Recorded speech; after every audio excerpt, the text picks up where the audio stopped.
وہ ساری رات ایک لمحے کے لیے بھی نہیں سو پایا تھا۔ بار بار ایک ہی خیال دل و دماغ پر چھایا رہا۔ دور کہیں ہوتی فجر کی اذان سماعت سے ٹکرائی تو اٹھ کر بیٹھ گیا۔ خاموشی میں اس آواز نے اسے جھنجھوڑا تھا۔ وہ اٹھ کر واش روم کی طرف بڑھا اور اندھیرے میں بٹن پر ہاتھ مارا تو واش روم میں بلب کی روشنی پھیل گئی۔ چند قدم بڑھ کر آئینے میں خود کو دیکھا۔ وجہ سے چہرے پر تھپڑ اور گردن پر انگلیوں اور خراشوں کے نشانات بہت واضح تھے۔ اس کے اندر ایک بار پھر غصے کی شدید لہر ابھری۔ دانت اور مٹھیاں بھینچ کر چند لمحے دیکھتا رہا اور پھر ذہن میں وہی سوچ جس نے اسے پوری رات بے چین رکھا تھا ابھری۔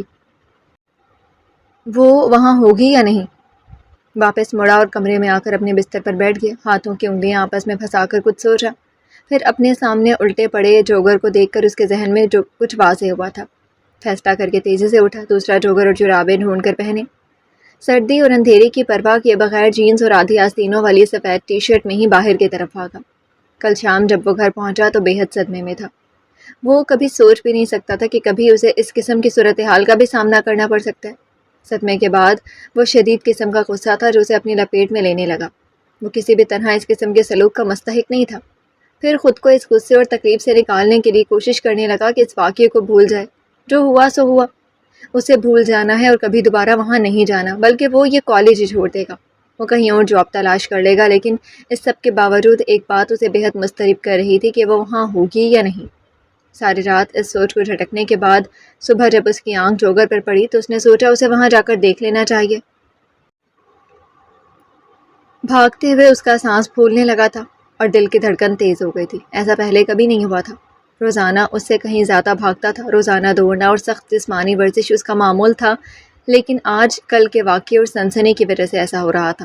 اس نے دروازے پر رک کر سانس بحال کرنے کی کوشش کی، اپنے سینے پر ہاتھ رکھ کر خود پر قابو پایا اور ایک جھٹکے سے دروازہ کھول کر اندر داخل ہوا۔ وہ کرسی کے ساتھ اوندھی پڑی تھی، بالکل اسی جگہ جہاں وہ کل گری تھی۔ تقی نے پوری رات سوچا تھا وہ وہاں ہوگی یا نہیں۔ یہ نہیں سوچا تھا کہ اگر وہ وہاں ہوئی تو وہ کیا کرے گا۔ ارسا کا ذہن بالکل معوف ہو رہا تھا۔ وہ کچھ سمجھ نہیں پا رہی تھی کہ یہ کیا ہو رہا ہے۔ اسے محسوس ہو رہا تھا کہ جسم میں طاقت بالکل ختم ہو گئی ہے اور اندر سے کوئی کاٹ رہا ہے۔ عجیب اندھیرا سا تھا، پوری طاقت لگا کر آنکھیں کھولنے پر بھی دائرے سے بنتے۔ آہستہ آہستہ اسے محسوس ہوا کہ کوئی سہارا دے کر کچھ پلانے کی کوشش کر رہا ہے۔ ارسا کڑواہٹ محسوس کرتے ہوئے پی رہی تھی۔ اچانک اسے لگا کہ یہ مشروب اندر گھوم کر واپس آ رہا ہے۔ متلی کی کیفیت محسوس کرتے ہوئے اس نے منہ پھیر کر خود کو مزید پینے سے بچایا۔ پلانے والے نے سمجھ کر اسے واپس لٹا دیا۔ بہت دیر بعد جب اس کیفیت سے نکلی اور واپس غنودگی میں جا رہی تھی کہ کوئی پھر سے اٹھانے لگا۔ اس بار وہ اسے دوا کھلانے کی کوشش کر رہا تھا۔ بمشکل دوائی نکل کر وہ پھر سو گئی۔ صبح تک ارسا کی طبیعت سنبھل گئی تھی۔ تاکی نے اسے جگا کر اس کے بیڈ کے ساتھ رکھی میز کی طرف اشارہ کر کے کچھ کہا اور خود چلا گیا۔ ارسا کوشش کر کے اٹھ بیٹھی۔ وہ 2 دن بعد ہوش میں آئی تھی۔ اسے بے حد نقاہت محسوس ہو رہی تھی۔ اس نے کمرے میں نگاہ دوڑائی۔ اب اس کا ذہن سوئی سوئی کیفیت سے نکل رہا تھا۔ کمرہ بے حد سادہ تھا۔ ایک بڑی سی میز کمرے کے کونے میں کھڑکی کے سامنے رکھی تھی، جس پر لیپ ٹاپ، ٹیبل لیمپ، کچھ کتابیں، نوٹس اور چارجر وغیرہ پڑے تھے۔ اس کے علاوہ 2 پلنگ، جن میں سے ایک پر وہ خود ابھی بیٹھی تھی، اور ان کے درمیان چھوٹی سی کمزور سی میز تھی جس پر اس کا ناشتہ اور دوائی رکھی تھی۔ سامنے 2 دروازے تھے، ایک دروازہ کھلا تھا جو کچن کا تھا اور دوسرا یقیناً واش روم کا تھا۔ گردن گھما کر دیکھنے پر نظر آتا تیسرا دروازہ صحن میں کھلتا تھا۔ یہاں بیٹھے وہ اتنا ہی دیکھ سکتی تھی، اس لیے ہمت کر کے اٹھی اور دیوار پکڑتی بند دروازے تک پہنچی۔ اسے دھکیلا۔ اس کے اندازے کے مطابق وہ واش روم ہی تھا۔ اندر ایک بڑا پرانا شیشہ نظر آیا۔ قریب جا کر دیکھنے پر اسے اپنے ماتھے پر بندھی پٹی نظر آئی۔ پھٹے ہونٹ پر کھرونڈ آ گیا تھا۔ آس پاس کی جگہ نیلی پیلی سی ہو رہی تھی۔ اس نے ہاتھ سے ہونٹ کے زخم کو چھوا، پھر ٹونٹی کھول کر ہاتھ بہتے پانی کے نیچے رکھے۔ بائیں ہاتھ کی کلائی میں بے حد درد ہو رہا تھا۔ تکلیف برداشت کرتے ہوئے اس نے ہاتھ دھوئے اور گرے ہاتھ چہرے پر پھیرے۔ مزید کھڑا ہونا مشکل ہو رہا تھا۔ بے حد کمزوری اور نقاہت کی وجہ سے واش روم تک جانا بھی ایک بڑی مشقت ثابت ہوا تھا۔ واپس آ کر پلنگ پر ڈھہ گئی تھی، لیکن پھر سے ہمت کر کے اٹھی اور ناشتے کی طرف متوجہ ہوئی۔ چائے کا کپ، جیم، ڈبل روٹی اور ابلا ہوا انڈا۔ ایسا ناشتہ ارسا نے پہلے کبھی نہیں کیا تھا۔ ارسا ناشتے میں بھی چائے پینے کی عادی نہیں تھی اور یہ تو اب ویسے بھی پینے کے قابل نہیں رہی تھی۔ اس کو سامنے چارپائی کے ساتھ دودھ کا گلاس رکھا دکھائی دیا۔ ارسا چارپائی سے اتر کر زمین پر بیٹھی اور ہاتھ بڑھا کر گلاس اٹھا لیا۔ گلاس میز پر رکھ کر چارپائی کے سہارے اٹھی۔ یہ یقیناً وہی دودھ تھا جو تقی رات کو اسے پلا رہا تھا۔ گلاس کو تقی نے نوٹ پیڈ سے ڈھانپ دیا تھا۔ گلاس تقریباً بھرا ہوا ہی تھا۔ اس چائے سے یہی بہتر ہے، اس نے سوچا۔ سردی کی وجہ سے وہ دودھ بھی ٹھنڈا تھا۔ عرصا نے گھونٹ بھرا، اس کا ذائقہ اچھا تھا۔ دوسرے تیسرے گھونٹ پر اسے اندازہ ہوا کہ دودھ میں بھی شہد ملا ہوا تھا۔ اس نے گلاس پورا خالی کر دیا۔ اس نے میز پر رکھے ہوئے ناشتے میں سے کسی چیز کو ہاتھ نہیں لگایا تھا۔ پھر چارپائیوں اور دیوار کا سہارا لیتے کمرے سے باہر نکل آئی۔ صحن میں چمکیلی دھوپ پھیلی تھی۔ اس گھر میں ایک ہی کمرہ تھا۔ کمرے کے باہر ایک چبوترا اور آگے ایک کچا صحن تھا، اور صحن میں ایک نیم کا درخت لگا ہوا تھا۔ چبوترا اونچا تھا۔ عرصا آگے بڑھ کر ٹانگیں لٹکا کر بیٹھ گئی۔ زمین ابھی تک سرد تھی، لیکن دھوپ سامنے سے پڑ رہی تھی، جس کی وجہ سے اسے سکون محسوس ہوا تھا۔ اس کے بے جان وجود میں جان پڑنے لگی۔ کیا ہوا ہے میرے ساتھ؟ عرصا نے سوچنے کی کوشش کی۔ آج سے 2 دن پہلے کی شام تھی۔ وہ اوائل سردیوں کے دن تھے، لیکن رات اور صبح وقفے وقفے سے ہونے والی بارش کی وجہ سے سردی کی شدت بہت بڑھ گئی تھی۔ شام کو جب عرصا اور نور اکیڈمی جا رہی تھی، عرصا نے نور کو بتایا، آج الشبا اور اس کی کزن دونوں نہیں آئیں گی۔ الشبا نے ٹیکسٹ کیا تھا۔ ہم بھی آج جلدی فارغ ہو جائیں گے۔ نور نے ایک نظر عرصا کو دیکھا، بولی کچھ نہیں، لیکن اکیڈمی کے قریب جا کر رکی۔ مجھے نہیں جانا، تم جاؤ، میں واپس جا رہی ہوں۔ لیکن کیوں؟ عرصا کو اچنبھا ہوا۔ میری مرضی، نور ہر دھرمی سے بولی۔ لیکن نور، اکیڈمی کے دروازے سے واپس کیوں جا رہی ہو آخر؟ عرصا کو اکیلے رہ جانے کے خیال سے پریشانی ہوئی۔ میں نے کہا نا میری مرضی، تم جاؤ۔ نور نے بھڑک کر تیز آواز میں کہتے ہوئے قدم واپس موڑ لیے۔ اس کے اونچا بولنے پر عرصا سہم جاتی تھی۔ نور، ایسا مت کرو پلیز۔ عرصا منمنا کر رہ گئی۔ اس میں اتنی ہمت نہیں تھی کہ اپنی چھوٹی بہن کی مرضی کے خلاف اس کے ساتھ واپس جاتی۔ عرصا نے ایک نظر تیزی سے دور جاتی نور کو دیکھا، پھر مجبوراً اکیڈمی میں داخل ہوئی۔ اس کا دل بت سا گیا۔ کاش الشبا آج آ جاتی۔ جس کلاس میں وہ پڑھتی تھی وہاں پہلے BSc کی لڑکیوں کی کلاس ہوتی تھی، پھر عرصا لوگوں کی۔ آج وہ بھی کم ہی آئی تھی۔ عرصا پیچھے جا کر بیٹھ گئی۔ اس کے بعد اس کی کلاس ہونی تھی۔ میں بھی آج نہ ہی آتی۔ نور تو بالکل بھروسے کے قابل نہیں ہے۔ آج کے بعد الشبا نے نہ آنا ہوا تو میں بھی نہیں آؤں گی۔ اس نے مصمم ارادہ کیا اور کل کا لیکچر دہرانے لگی۔ میڈم نے بڑی لڑکیوں کو فارغ کر کے اسے پڑھایا اور چلی گئی۔ پھر سر تقی آئے اور اسے نئے باب کے نوٹس دیے۔ اس سے پہلے کہ وہ اگلا لیکچر شروع کرتے، اس نے پچھلے لیکچر کے کچھ سمجھ میں نہ آنے والے سوال سامنے کیے کہ پہلے یہ سمجھا دیں۔ وہ سمجھ کر اس نے اگلے لیکچر کے نوٹ سر کے سامنے کر دیے، لیکن سر نے پڑھانے کی بجائے کہا کہ وہ خود یہ پڑھ کر آئے۔ جو سمجھ میں نہیں آئے گا وہ کل سمجھا دیں گے۔ یہ پورا باب؟ عرصا نے حیرت سے پوچھا۔ نہیں۔ سر پھر سے بیٹھ کر نشان لگا کر بتانے لگے کہ وہ کیا کیا پڑھ کر آئے۔ اسی اثنا میں اکیڈمی کا پچھلا دروازہ جو اسی کمرے میں کھلتا تھا ٹھاک کی آواز کے ساتھ کھلا۔ دونوں نے چونک کر دیکھا۔ آنے والے عرصا کے بابا اور ساتھ میں نور تھی، لیکن وہ کیا کہہ رہی تھی؟ دیکھا بابا آپ نے، روز یہی ہوتا ہے، یا ہمیں یہ دوسری کلاس میں بھیج دیتا ہے یا اسے لے جاتا ہے۔ نور انتہائی بدتمیزی سے اونچا اونچا بول رہی تھی۔ عرصا کو نور کی بات اپنے بابا کے غصے سے مسخ ہوتا چہرہ دیکھ کر سمجھ میں آئی تھی۔ یہ نور کا ایک اور وار تھا۔ وہ کچھ اور سیٹ کر چکی تھی اس پر، لیکن یہ کیا تھا اور اسے کتنا مہنگا پڑنے والا تھا، یہ وہ قطعاً سمجھ نہیں پائی تھی۔ اس وقت زیادہ تر کلاسز ختم ہو چکی تھی۔ موسم کی وجہ سے اسٹوڈنٹس کی اکثریت جا چکی تھی۔ ان کے بابا سرتکی پر بھوکے شیر کی طرح جھپٹے تھے۔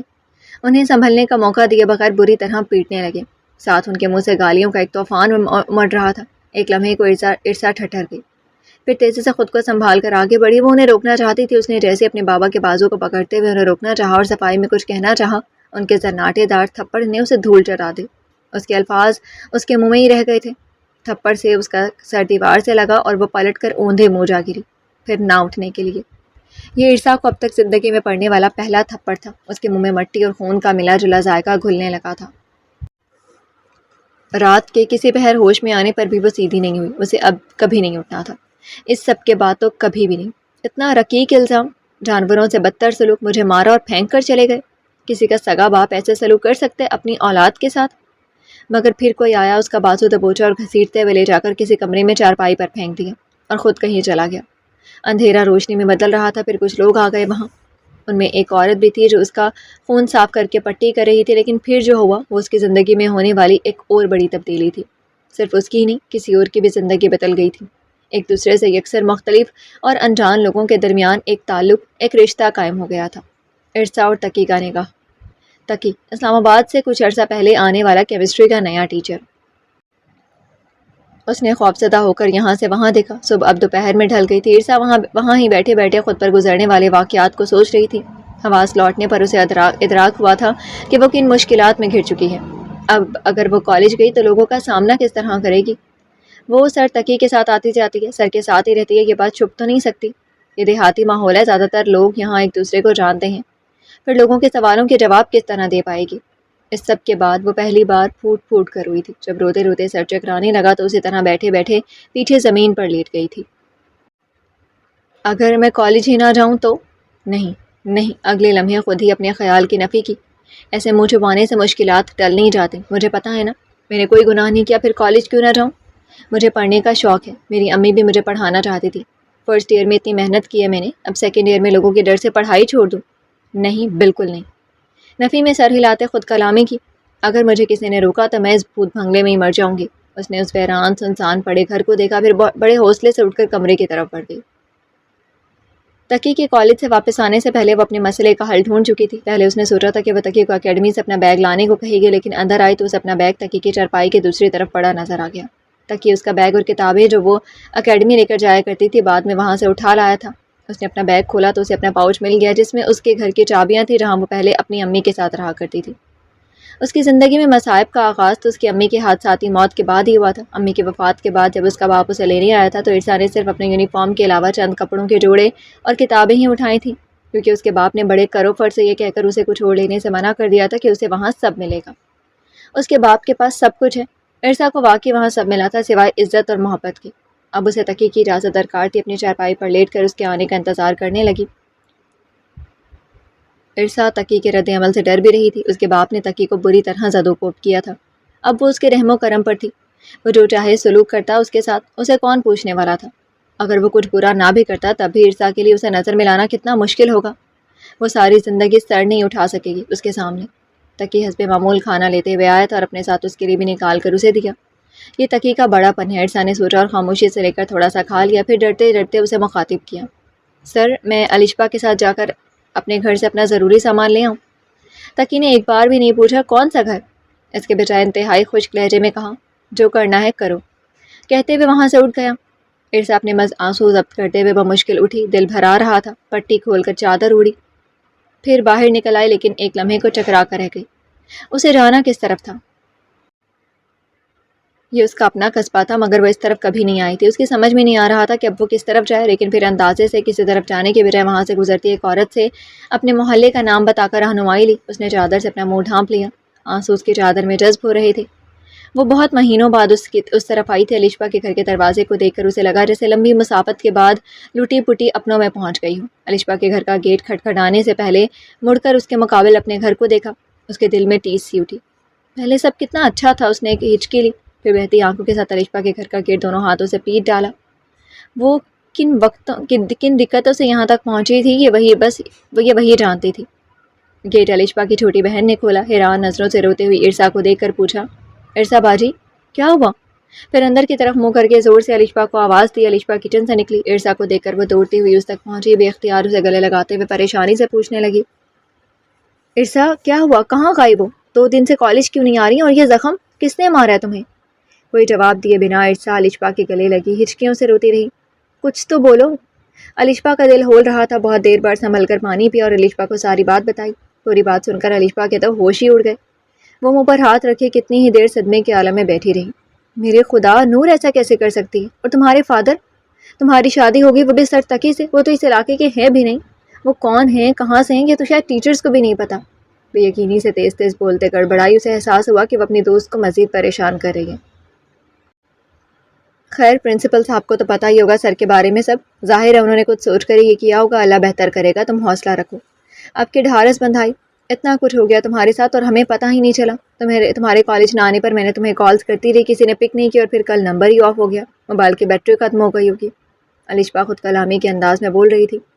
الشبا باقی چیزیں تو میں یہاں سے لے جاؤں گی، پرانا یونیفارم بھی رکھا ہے، لیکن آدھی کتابیں اور نوٹس تو وہاں ہی رہ گئے۔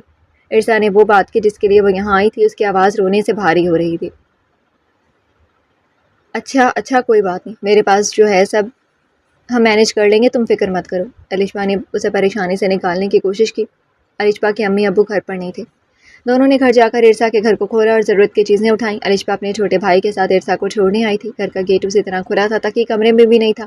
تینوں نے سامان رکھا، الشبا نے کمرے میں ادھر ادھر دیکھا اور اس چارپائی پر اپنے بھائی کے ساتھ بیٹھ گئی۔ عرصہ اس کے سامنے چارپائی پر بیٹھ گئی، وہ بہت تھکی اور کمزور لگ رہی تھی۔ وہ عرصہ سے پوچھنا چاہتی تھی کہ سر کا رویہ اس کے ساتھ کیسا ہے، مگر پھر کچھ سوچ کر خاموش رہی۔ وہ اندازہ کر سکتی تھی کہ آنے والا وقت اس کے لیے خاصا کٹھن ہوگا۔ عرصہ گیٹ بند کر کے اندر آئی، پھر کچن کے پچھلے دروازے سے جھانک کر دیکھا، تقی سیڑھیوں پر لیپ ٹاپ کھولے بیٹھا تھا۔ اس نے عرصہ کی موجودگی محسوس کر کے بھی اس کی طرف نگاہ اٹھا کر نہیں دیکھا تھا۔ ارسا نہ آنکھیں رگڑتی واپس کمرے میں چلی آئی۔ اگلے دن کالج میں بریک سے پہلے پرنسپل صاحب نے ارسا کو اپنے آفس بلانے پر اس نے بہت سے لوگوں کا متوجہ ہونا محسوس کیا تھا۔ یہ بات کالج میں اس کی توقع سے زیادہ تیزی سے پھیلی تھی۔ سر فون پر کسی سے بات کر رہے تھے۔ ارسا کی اجازت طلب کرنے پر پرنسپل صاحب نے اشارے سے آنے کی اجازت دی، پھر فون بند کر کے اس کی طرف متوجہ ہوئے۔ بیٹھے بیٹا، کیسی ہیں آپ؟ فائن سر، ارسا نے بہت ہلکی آواز میں جواب دیا۔ ارسا بیٹا، آپ ہمارے کالج کی بہترین طالبہ ہیں، سر نے بات کا آغاز کیا۔ جو بھی ہوا وہ ایک غلط فہمی کا نتیجہ تھا، یہ میں جانتا ہوں۔ میں نے اسی وقت صداقت صاحب، ارسا کے بابا کے کاروباری شراکت دار سے آپ کا والد صاحب کا نمبر لے کر انہیں کال کی تھی، لیکن ان کا رویہ بڑا مایوس کن تھا۔ وہ کوئی بات سننے کو تیار ہی نہیں ہے۔ انہوں نے جو آخری بات کی وہ یہ تھی کہ میں اس لڑکی کے ساتھ کوئی تعلق نہیں رکھنا چاہتا۔ وہ مجھے دوبارہ نظر آئی تو میں اسے جان سے مار دوں گا، اور مزید اسی قسم کی کچھ باتیں یقیناً وہ ہوں گی جو وہ ابھی ارسا کے سامنے دہرا بھی نہیں پا رہے تھے۔ پھر کرسی سے ذرا آگے جھک کر مزید کہا، بیٹا اس وقت مجھے جو حل سوچا وہ میں نے تجویز کے طور پر سب کے سامنے رکھا، پھر تقی صاحب کی رضامندی سے یہ نکاح ہوا ہے۔ ارسا کو بغور دیکھا۔ بیٹا آپ پریشان مت ہوں، پرنسپل صاحب نے پیشانی مسلی۔ میں تقی صاحب اور ان کے بھائی کو اچھی طرح جانتا ہوں، یہ بہت اچھے لوگ ہیں۔ مزید کوئی مسئلہ ہو تو آپ بلا جھجک مجھے کہہ سکتی ہیں۔ ان کے لہجے میں خلوص چھلکتا تھا۔ یس سر، ارسا بمشکل بول پائی۔ اس کے گلے میں آنسوؤں کا گولا اٹکا تھا۔ واقعی کچھ آسمانی اور بہت مقدس رشتے بھی ہمیں راس نہیں آتے، جیسے میری ماں کو شوہر اور مجھے باپ۔ آنکھیں میچ کر کھولی۔ پرنسپل صاحب نے بات ختم کر کے اسے جانے کی اجازت دی تو ارسا مرے مرے قدموں سے کلاس روم کی طرف بڑھ گئی۔ 2 ہفتوں بعد زندگی اسی ڈگر پر چلنے لگی تھی۔ جانے کتنی مدت تک چلتی، انجام کیا ہوتا، اس سب سے بے خبر وہ دونوں بس دن سے رات اور رات سے دن کر رہے تھے۔ ارسا کے آنے سے پہلے تک ہی باہر کھانا کھاتا، لیکن کبھی کبھار گھر میں بھی بنا لیتا تھا۔ اس لیے کچھ سامان بھی لا چکا تھا۔ جو باقی تھا اس کی لسٹ اور جو چیزیں ارسا کو ذاتی استعمال کے لیے چاہیے تھی ان کی لسٹ بنانے کے لیے اس نے ارسا سے کہا تھا۔ ارسا کو صرف پڑھنے اور اپنے پودوں میں دلچسپی ہوا کرتی تھی۔ اس کی ماں نے اسے کبھی کام کا نہیں کہا تھا، نہ اس کو خود کبھی خیال آیا تھا۔ وہ بہت دلجمی سے پڑھتی تھی کیونکہ اس کی ماں اس سے صرف اچھے گریڈز چاہتی تھی۔ لیکن اب ظاہر ہے کھانا اور گھر کے دیگر کام ارسا کو ہی کرنے تھے، تو اس نے الشپا سے پوچھ کر کچھ الٹا سیدھا کھانا بنانا شروع کر دیا تاکہ جو بھی جیسا بھی ہوتا خاموشی سے کھا لیتا۔ اس کے علاوہ دونوں ایک دوسرے سے مخاطب نہیں ہوتے تھے، تاکہ صرف ضرورت کے وقت بات کرتا تھا، اور ارسا کے لیے یہ بھی مشکل تھا تاکہ اتنا سنجیدہ اور لیے دیے رہتا کہ ارسا کی ہمت ہی نہیں ہوتی تھی کہ وہ اس سے کوئی بات کر پاتی۔ ارسا اور تقی کا جو استاد شاگرد والا رشتہ تھا وہ بھی اب ویسا نہیں رہا تھا۔ پہلے جو بات سمجھ میں نہیں آتی تھی وہ بڑے اعتماد سے پوچھ لیا کرتی تھی، مگر اب ایسا نہیں تھا۔ ارسا کو اسے مخاطب کرنے سے ڈر لگنے لگا تھا۔ اسے لگتا تھا کہ وہ اسے مخاطب کرے گی تو وہ اپنی سارا غصہ اس پر نکال دے گا۔ کالج میں ان کا تعلق ایک بہت بڑا اسکینڈل بن چکا تھا۔ لوگ کچھ بھولتے نہ اسے بھولنے دے رہے تھے۔ کلاس کی وہ لڑکیاں جو پڑھائی یا دوسری غیر نصابی سرگرمیوں میں کبھی ارسا کے مقابلے میں آگے نہیں بڑھ پائی تھیں، اب اس ساری جلن کا بدلہ لینے کا وقت تھا۔ اس کو دیکھ کر سرگوشیاں کرنا، طنز کرنا، تقی کے حوالے سے باتیں کرنا، پھر ایک دوسرے کے ہاتھ پر ہاتھ مار کر ہنسنا ان کا پسندیدہ مشغلہ بن چکا تھا۔ اس سب کی وجہ سے اس کا اعتماد ختم ہوتا جا رہا تھا۔ پڑھائی سے اس کا دل اچاٹ ہو گیا تھا، جس کی وجہ سے اس کی ٹیسٹ رپورٹس پر واضح فرق پڑا تھا، بلکہ اب اس کا کالج جانے کو دل ہی نہیں کرتا تھا۔ وہ اکثر کالج جاتے ہوئے پورا راستہ سوچتی کوئی گاڑی اسے کچل کر نکل جائے یا کالج میں بلاسٹ ہو جائے اور صرف وہ مر جائے، زلزلہ آئے اور کالج کی بلڈنگ گر جائے اور وہ اندر ہی دب کر مر جائے۔ لیکن ایسا کچھ نہیں ہو رہا تھا۔ وہ اپنی پریشانی، اپنی تکلیف کس کو بتاتی؟ لے دے کر الشپا ہی تھی، لیکن وہ کون سا تجربے کار عورت تھی؟ وہ بھی تو ارسا کی طرح ہی کم عمر اور نادان سی لڑکی تھی۔ الشپا حتی الامکان اسے سمجھانے کی کوشش کرتی کہ اسے لوگوں کی باتوں کو دل پر نہیں لینا چاہیے اور خاموشی سے اپنا کام کرنا چاہیے، مگر ایسا ہو نہیں پایا تھا۔ لوگوں کے رویے اور طنزیہ باتیں اسے کہیں نہ کہیں بہت بری لگتی تھی۔ وہ بری طرح ہرٹ ہوتی تھی۔ وہ اکثر غائب دماغی کسی کیفیت میں کالج سے اٹھاتی، جیسے ابھی سامنے کتاب کھول کر بیٹھی تھی اور پڑھ کچھ نہیں رہی تھی۔ کچھ دیر اسی طرح بیٹھے رہنے کے بعد اس نے سر اٹھا کر تقی کو دیکھا۔ وہ کرسی پر بیٹھا کل کے لیے لیکچرز تیار کر رہا تھا۔ ارسا کی طرف اس کی پشت تھی۔ اس کا دل مزید بوجھل ہوا۔ جانے سر کی زندگی پہلے کیسی تھی؟ کون کون تھا ان کی زندگی میں؟ پتہ نہیں کتنے لوگوں کی ذمہ داری تھی ان پر، اور مجھے میری تمام ضروریات کے ساتھ ان کے سر تھوپ دیا گیا۔ وہ تقی کے بارے میں ابھی تک کچھ نہیں جانتی تھی، کیونکہ تقی نے اس کو اپنے بارے میں کچھ بتایا نہیں تھا، نہ اس سے کبھی پوچھا تھا، لیکن تقی کے رویے سے ایک بات سمجھ چکی تھی کہ وہ اسے سخت ناپسند کرتا ہے۔ اس دن اردو کی کلاس تھی، آخری پیریڈ تھا، لیکن سر نہیں آئے تھے۔ سر حمید بڑی عمر کے شفیق سے پروفیسر تھے۔ ارسا تشریح میں لکھنے کے لیے حوالے کے شعر نوٹ کر رہی تھی جو سر نے لکھوائے تھے، لیکن ارسا نوٹ نہیں کر سکی تھی۔ ارسا کو شعر یاد نہیں رہتے تھے، لکھ کر بار بار دہرانے پڑتے تھے، جب بھی کچھ یاد رہتا تھا۔ تھوڑی دیر بعد تقی کلاس میں داخل ہوا۔ سب لڑکیاں اس کی طرف متوجہ ہوئیں۔ درمیان میں سے کسی کی آواز آئی، سر یہ تو سر حمید کی کلاس ہے۔ جی وہ نہیں آئے، اس لیے مجھے بھیج دیا گیا ہے۔ تقی نے نظریں گھما کر بولنے والی کو تلاشنا چاہا۔ سر ان کے فادر کی ڈیتھ ہو گئی ہے، رافیہ نے بتایا۔ ان کے فادر ابھی تک زندہ تھے؟ تقی معصومیت بھری حیرت سے بولا اور ہاتھ میں پکڑی کتاب کھولی۔ ارسا سمیت پوری کلاس کے چہرے پر دبی دبی مسکراہٹ ابھری۔ یہ بھی نا، ساتھ ہی ٹیچر کے بارے میں بھی کوئی ایسا علم ہو سکتا ہے بھلا؟ ارسا نے الشبا کو دیکھا، شاید وہ بھی یہی سوچ رہی تھی۔ سر آپ کے فادر ہیں؟ رافیہ نے بڑی ہمت دکھائی تھی۔ یہی بہتر ہے، جو دل ہو پوچھ تو لیتی ہیں۔ ارسا نے سوچا اور جواب کے لیے تقی کی طرف متوجہ ہوئی۔ 2 مہینے ہو گئے ہیں ایسے رہتے ہوئے، چلو کچھ تو پتہ چلے۔ تقی کتاب میں کوئی چیز انہماک سے دیکھ رہا تھا۔ جی، چونک کر سر اٹھایا اور رافیہ کو سوالیہ نظروں سے دیکھا۔ سر آپ کے فادر ہیں؟ رافیہ نے اپنا سوال دہرایا۔ اپنا پڑھیں بچے، شاباش، یہ تقی کا جواب تھا۔ اب وہ دوبارہ اپنی کتاب کی طرف متوجہ ہو چکا تھا۔ اس پر رافیہ اپنا سا منہ لے کر ہے کہ جبکہ ارسا نے سوچا کچھ نہ ہی پوچھنا بہتر ہے۔ گرلز آپ کچھ پڑھ لیں اور کلاس سے باہر آواز نہ جائے پلیز۔ اور خود شکل پر ڈھیروں بیزاری لیے کلاس سے نکل گیا۔ شاید پورا دن کھڑے کھڑے تھک گیا تھا۔ تقی کا آخری پیریڈ فری ہوتا تھا۔ رافیہ نے پیچھے اپنی سیٹ پر بیٹھے بیٹھے ارسا کی آواز لگائی۔ ارسا تم بتاؤ، سر کے فادر ہیں، تمہیں تو پتہ ہی ہوگا سر کی فیملی کے بارے میں۔ اس بات پر سب لڑکیاں ارسا کی طرف استفہامیہ نظروں سے دیکھنے لگیں۔ ارسا نے تھوک نکلا، وہ اب کیا جواب دے؟ وہ بھی اتنی ہی انجان تھی جیسے کہ وہ سب۔ ارسا نے سر گھما کر رافیہ کو دیکھا اور بگڑے لہجے میں بولی، تمہیں کیا انٹرسٹ ہے سر کی فیملی میں؟ اپنے کام سے کام رکھو۔ اور کتاب چہرے کے آگے کھڑی اکثر لوگوں کے پاس جب کسی بات کا جواب نہ ہو یا وہ جواب دینا نہ چاہ رہے ہوں تو الٹا اگلے پر بگڑ کر جان چھڑاتے ہیں۔ ارسا نے بھی یہی کیا تھا۔ سردی اپنے عروج پر تھی اور اس رات تو سردی اتنی بڑھی کہ ارسا کو کمبل سردی کی شدت کے سامنے کم لگنے لگا تھا۔ وہ کب سے سردی سے دھیان ہٹا کر سونے کی کوشش کر رہی تھی مگر بے سود۔ ارسا کے دانت بجنے لگے تھے۔ پتہ نہیں رات کا کون سا پہر تھا اور صبح کب ہونی تھی۔ وہ دعا کر رہی تھی کہ جلدی صبح ہو رہے ورنہ وہ تو اکڑ کر مر جائے گی۔ اتنی سردی اور اندھیرے میں وہ کیا کرے کچھ سمجھ میں نہیں آ رہا تھا۔ وہ اٹھی اور ٹانگیں سینے سے لگا کر بیٹھ گئی اور کمبل اچھی طرح اپنے ارد گرد لپیٹنے کی کوشش کی۔ بہت دیر اس طرح بیٹھے رہنے کے باوجود بھی کوئی فرق نہیں پڑا۔ اسے ٹھنڈ اپنے جسم سے لہریں بنا کر گزرتی محسوس ہوئی تھی۔ ارسا نے بے بسی سے رونا شروع کر دیا۔ وہ آواز دبا کر گھٹ گھٹ کر رو رہی تھی مگر کبھی کسی سسکی کی آواز سے کمرے کے خاموش فضا میں ارتعاش پیدا ہوتا۔ بیٹھ کر روتے روتے اب اس کی باقاعدہ ہچکی بن چکی تھی۔ کسی احساس کے تحت تقی کی آنکھ کھل گئی۔ کچھ محسوس کرتے ہوئے اس نے پکارا، ارسا۔ تقی کی نیند میں ڈوبی آواز پر وہ ساکت ہوئی۔ ارسا کیا ہوا؟ اس نے دوبارہ پوچھا۔ سردی ہے، ارسا بمشکل آواز پر قابو پا کر بول پائی۔ تقی نے ایک جھٹکے سے اٹھ کر لائٹ آن کی۔ ارسا نے ڈرتے ڈرتے تقی کی طرف دیکھا۔ رو رو کر اس کی آنکھیں سوری ہوئی تھیں۔ بلب کی روشنی پڑنے پر اس کے گال اور آنکھوں کی نمی چمکنے لگی۔ وہ پتہ نہیں کب سے رو رہی تھی۔ تقی اب دونوں ہاتھ سر پر رکھے حیرت سے آنکھوں اور نیم وال لبوں سے کھڑا اسے دیکھ رہا تھا۔ چند لمحے اسی طرح دیکھتے رہنے کے بعد پوچھا، تم سردی کی وجہ سے رو رہی ہو؟ آواز میں بھی حیرت نمایاں تھی۔ ارسا کوئی جواب دیے بغیر اسی طرح دیکھتی رہی۔ تقی نے نفی میں سر ہلایا جیسے الفاظ گم ہو گئے ہوں، پھر آگے بڑھ کر اپنا کمبل اٹھایا، اس کو ڈبل کیا اور ارسا کی طرف مڑا۔ لیٹو۔ ارسا لیٹ تو گئی لیکن اگر وہ اپنا کمبل اس کو دے رہا تھا تو اس نے خود کیا کرنا تھا؟ ارسا کو نئی پریشانی لاحق ہوئی تھی۔ تقی نے اپنا کمبل اسے اڑا دیا تھا۔ تقی کا کمبل زیادہ بڑا اور بھاری تھا۔ ارسا نے ایک لمحے کو آنکھیں موند کر سکون محسوس کیا، پھر آنکھیں کھولی اور سر اٹھا کر تقی کو دیکھا۔ تقی نے اپنا گرم جیکٹ پہنا، پھر نیچے جھک کر اپنے جوتوں سے جرابیں نکال کر پہنی۔ ادھر ادھر دیکھا، تکیے کے ساتھ پڑی ہوئی اونی ٹوپی اٹھا کر پہنی، پھر تکیا اور اپنا موبائل اٹھا کر چارپائی کی چادر اتاری، آگے بڑھ کر لائٹ بند کر لی اور چادر اوڑھ کر سو گیا۔ ارسا کو اب بھی اس کی فکر ہو رہی تھی، اتنی سردی میں بنا کمبل کے وہ کیسے سو پائے گا؟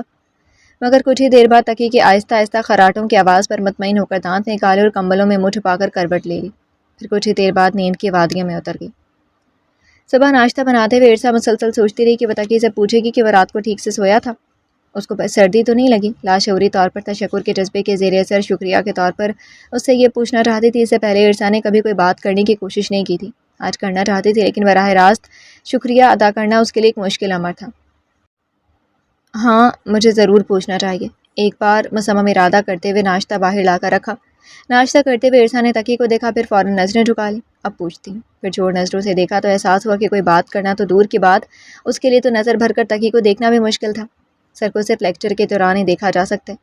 اس نے سوچا، پھر تقی کے ہاتھوں کو دیکھا، وہ اس کے چھوٹے چھوٹے پراٹھوں کے بڑے بڑے نوالے لے رہا تھا۔ کچھ بھی ہو، ایک بار پوچھوں گی ضرور، 1 2 3، مگر بولا ہی نہیں گیا۔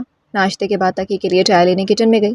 چلو پوچھتی ہوں چائے کیسی ہے۔ چائے کا کپ اٹھایا اور خاموشی سے دے کر واپس آ گئی، بولی کچھ نہیں۔ اف کیا مصیبت ہے، بولا ہی نہیں جاتا کچھ۔ بری طرح جھلائی، اپنی اس کم ہمتی پر کاؤنٹر پر ہاتھ رکھے سامنے پڑے جگ کو گھورتی رہی۔ جلدی کرو، دیر ہو رہی ہے۔ باہر سے تقی کی آواز اسے ہوش میں لائی۔ وہ اوہ کہہ کر واش روم کی طرف آگے جلدی جلدی تیار ہو کر باہر آئی، شوز پہن کر چادر اڑی۔ تقی چائے پی کر کپ اندر رکھ کر آیا اور وہ موبائل پر کچھ دیکھ رہا تھا، اصل میں ارسا کے تیار ہونے کا انتظار کر رہا تھا۔ ارسا نے بیگ اٹھایا، بیگ رات کو تیار رکھتی تھی، تالے سے چابی نکال کر تقی کو تھمائی اور خود دروازے بند کیے، گیٹ کو تالا لگا کر تقی کے پیچھے چلنے لگی۔ چلو اب پوچھتی ہوں، چائے کا پوچھوں یا رات کا؟ چائے کا تو تب پوچھنا چاہیے تھا نا، اب سردی کا پوچھتی ہوں، فیصلہ کر کے تیز قدم اٹھاتے ہوئے تکی کے قریب جانے کی کوشش کی اور خاموشی سے چلتی رہی یہاں تک کہ کالج کا گیٹ نظر آنے لگا۔ پھر منہ بنایا، سر جھٹکا اور اچانک زوردار آواز میں بول اٹھی، سر آپ کو رات سردی تو نہیں لگی تھی؟ پھر احساس ہوا کہ آواز تو کچھ زیادہ ہی اونچی تھی، مگر تکی نے کچھ چونک کر اپنی رفتار کم کرتے ہوئے اسے دیکھا۔ نہیں، سردی نہیں تھی، اور میرا نہیں خیال اس علاقے میں کچھ خاص سردی پڑتی ہوگی۔ ہم پہاڑی لوگ ہیں، ہمارا اس سردی سے کچھ نہیں بگڑتا، اپنے مخصوص متانت بھرے انداز میں جواب دیا۔ اور ہر بار مسائل صرف رونے سے حل نہیں ہو جائیں گے۔ کچھ توقف کے بعد اپنی بات میں اضافہ کرتا اسٹاف روم کی طرف بڑھا، یعنی کہنا پڑے گا یا مسائل کے حل کے لیے کوشش کرنی پڑے گی، مگر ارسا نے اس بات پر غور کرنے کی کوشش ہی نہیں کی۔ وہ اسی بات پر خوش ہو رہی تھی کہ اس نے ایک بات پوچھ لی اور سر نے اس کا جواب بھی دیا، وہ بھی اتنا لمبا۔ پہاڑی لوگ؟ کلاس میں داخل ہونے سے پہلے اس نے یوں منہ بنا کر سر ہلایا جسے کسی تفتیشی آفیسر کے ہاتھ بڑی اہم معلومات لگی ہوں۔ ہر 3 ماہ بعد کالج میں تمام مضامین کی ایک ٹیسٹ رپورٹ تیار ہوتی تھی۔ ارسا کی یہ رپورٹ تکی کو ملی تھی۔ اس وقت تو تکی اپنی رپورٹ اپنی فائل میں رکھ کر کلاس لینے چلا گیا۔ اب گھر آ کر رپورٹ دیکھی تو اس کا دماغ گھوم گیا۔ کہیں سے نہیں لگ رہا تھا کہ یہ ارسا ہاشم کی رپورٹ ہے۔ تکی صرف ارسا کی وجہ سے یہاں رکا ہوا تھا۔ وہ چاہتا تھا کہ ارسا یہاں اپنا یہ سال پورا کر لے، وہ اسے کہیں اور لے جا کر ڈسٹرب نہیں کرنا چاہتا تھا۔ اگر ارسا کی پڑھائی کا مسئلہ نہ ہوتا تو وہ کب کا یہاں سے جا چکا ہوتا۔ اس کا کانٹریکٹ بھی اس کے لیے مسئلہ نہ تھا، وہ پرنسپل صاحب سے درخواست کر سکتا تھا۔ وہ جانتا تھا حالات کو دیکھتے ہوئے وہ اسے نہیں روکیں گے، مگر ارسا… تکی نے کمرے میں داخل ہوتی ارسا کو دیکھا، اسے شدید غصہ آیا، حالانکہ وہ غصہ ہونا نہیں چاہتا تھا۔ وہ اس کو نرمی سے سمجھانا چاہتا تھا کہ وہ صرف اپنی پڑھائی پر توجہ دے جو آئندہ اس کے کام آتی، مگر اٹھ کر اس تک پہنچا اور ایک جھٹکے سے اس کا بازو پکڑ کر اس کا رخ اپنی طرف کر کے اس کے ہاتھ میں رپورٹ پکڑائی۔ یہ ہے تمہاری رپورٹ، مجھے بتاؤ ہم کس لیے ہیں اس عذاب میں؟ اگر اسے طرح پڑھنا ہے تو بہتر ہے چھوڑ دو، اپنی وجہ سے مجھے بھی خوار مت کرو پلیز، ہر چیز کو ضائع ہونے سے بچاؤ۔ سرخ اور تنے ہوئے چہرے کے ساتھ انتہائی سخت اور کھردرے لہجے میں کہتے ہوئے اس کا بازو جھٹکا اور کمرے سے باہر نکل گیا۔ رپورٹ ارسا کے ہاتھ سے ٹوٹ کر نیچے جا گری۔ وہ ایک بت کی طرح ساکت کھڑی تھی، لیکن آنکھوں سے نکلتے آنسو تھوڑی سے قطروں کی صورت میں پھسلتے جا رہے تھے۔ کیا میں ہمیشہ سے ایسی ہوں؟ ان حالات میں جب سب مجھے عجیب عجیب نظروں سے دیکھتے ہیں، باتیں بناتے ہیں، ہر وقت کسی انجانے خوف کے حصار میں رہتی ہوں کہ ابھی پھر کچھ ہو جائے گا، جیسے پہلے سارے رشتے مجھ سے چھن گئے، آپ بھی مجھے چھوڑ دیں گے، ایک لمحے کا سکون نہیں ملتا مجھے، کیسے پڑھوں میں؟ یاد کیا ہوا سبق بھول جاتا ہے مجھے، پھر کیا کروں میں؟ مارکس کیسے آ سکتے؟ میری جگہ کوئی بھی ہو، آپ بھی ہوں تو نہیں پڑھ سکتے۔ اب وہ اونچی آواز میں روتے ہوئے شکوہ کرنا تھی۔ انگلش کی کلاس ختم ہوئی تھی۔ ارسا اور الشبا بھی میڈم کے پیچھے باہر نکل آئیں۔ اگلا پیریڈ سر تکی کا تھا۔ الشبا نے ہال کے ستون کے ساتھ ٹیک لگاتے ہوئے ارسا کو غور سے دیکھا۔ ارسا کیا ہوا؟ آج بہت چپ ہو، کوئی بات ہوئی ہے کیا؟ کوئی بات نہیں ہوئی یار، سوریہ منہ کے ساتھ ادھر ادھر دیکھتے ہوئے بولی۔ ارسا باتیں چھپانے لگی ہو مجھ سے؟ اس سے پہلے ارسا کو جواب دیتی سر بلال پاس سے گزرے، وہ میتھس کے پروفیسر تھے۔ دونوں نے بیک وقت سر کو سلام کیا۔ وعلیکم السلام، کیسے ہیں بیٹا آپ لوگ؟ رک کر مسکراتے ہوئے پوچھا۔ ٹھیک ہے سر، الشبا نے جواب دیا۔ ارسا آپ کے ٹیسٹ؟ ارسا کو دیکھتے ہوئے مانی خیزے سے جملہ ادھورا چھوڑا۔ ارسا نے شرمندگی سے سر جھکا لیا، اس بات پر پہلے بھی کافی کچھ سن چکی تھی۔ سوری سر، نیکسٹ ٹائم ایسا نہیں ہوگا۔ چلیں کوئی بات نہیں، لیکن ایک بات یاد رکھیے گا، ہم آپ سے بہت سی توقعات وابستہ کیے ہوئے ہیں، سر مسکراتے ہوئے کہہ رہے تھے۔ تکی پاس سے گزر کر کلاس میں جا رہا تھا۔ الشبا نے سلام کیا، لیکن ارسا بلال صاحب کی طرف ہی متوجہ رہی جیسے دیکھا ہی نہ ہو۔ ارسا نے سر بلال کی بات سمجھ کر سر ہلایا۔ انشاءاللہ سر، میں آپ کی توقعات پر پورا اتروں گی۔ اس نے واقعی توجہ سے پڑھنے کا تہیہ کر لیا تھا۔ سر بلال سے بات کر کے دونوں کلاس کے دروازے تک آئیں۔ میں کم ان سر؟ الشبا نے پوچھا۔ نو، انتہائی قہر آلود نظروں سے گھورتے ہوئے فرمایا گیا۔ ہیں؟ کیوں؟ دونوں کا حیرت کا جھٹکا لگا۔ جب ٹیچر کلاس میں ہیں تو آپ باہر کیا کر رہی تھی؟ ہم سر بلال سے بات کر رہے تھے، الشبا نے جواباً کہا۔ بہرحال آپ کو مجھ سے پہلے کلاس میں ہونا چاہیے تھا، آپ باہر ہی نہیں۔ یہ کیا؟ دونوں نے ایک دوسرے کو دیکھا۔ سر آپ ابھی تو کلاس میں آئے، ہم باہر گھوم نہیں رہے تھے، آپ نے بھی دیکھا، ہم سر سے بات کر رہے تھے۔ الشبا چپ رہ سکتی تھی بھلا؟ اس کے جواب میں سر 4 قدم آگے آئے اور کلاس روم کا دروازہ بند کر دیا۔ یوں اوپر دروازہ بند ہونے پر ایک لمحے کو دونوں کا منہ حیرت سے کھلا رہ گیا تھا۔ وہ لیٹ تھیں مگر پورا 1 منٹ بھی نہیں، ان سے آگے لڑکیاں بھی سیٹوں پر بیٹھ رہی تھی۔ پھر تم نے دیکھا اس آدمی کو؟ ارسا کی آنکھیں لبالب بھر گئیں۔ ہاں دیکھا، ڈائلاگس پر نہیں ایکشن پر یقین رکھتے ہیں، الشبا ہنستے ہوئے بولی۔ ارسا کو حیرت ہوئی اس کے ہنسنے پر، ان کے ڈائلاگس بھی اتنے ہی برے ہوتے ہیں۔ اس کے ذہن کے پردے پر کل شام کا منظر تازہ ہوا۔ کل تو بری رپورٹ پر اتنے سنا رہے تھے، آج خود ہی کلاس سے نکال دیا۔ اچھا واقعی، ویسے تو بولتے ہوئے بڑے کیوٹ لگتے ہیں۔ الشبا ہنوز مسکرا رہی تھی جیسے کچھ ہوا ہی نہ ہو۔ ابھی جب تم سر سے بات کری تھی مجھے لگا تم ابھی رو دو گی، اور اب تم ہنس رہی ہو؟ ارسا نے الجھ کر پوچھا۔ دیکھا یہ اچھی ایکٹریس بن سکتی ہوں نا؟ الشبا نے آنکھیں مٹکا کر پوچھا۔ ہاں ضرور، ارسا نے دانت پیسے۔